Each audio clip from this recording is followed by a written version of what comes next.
Hey guys, how's it going? My name is Adam. Today I'm going to show you how to change email on Facebook. So first of all, just go ahead and open up your Facebook app. And as you can see right here, you will see this is your home feed. Now what I'm going to do, I'm going to just go ahead and click on my menu at the below right corner and click on the settings gear at the top right. And from here, what I'm going to do, I'm going to just go ahead to the Meta or Account Center. And from here, what I'm going to do, I'm going to just go ahead to the personal details right here. Right, and from here you're gonna see your contact info. Click on the first option and you're gonna see your phone number, email, and another email. If you want to change your email address, click on your main email address and just go ahead and delete the email or add another one on top of it, right?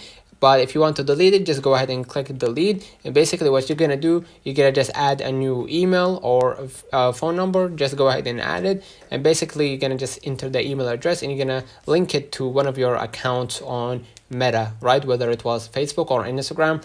Basically just add it and confirm that this is your email. Let me know in the comments if this video helped you. Don't forget to like and subscribe. Thank you for watching.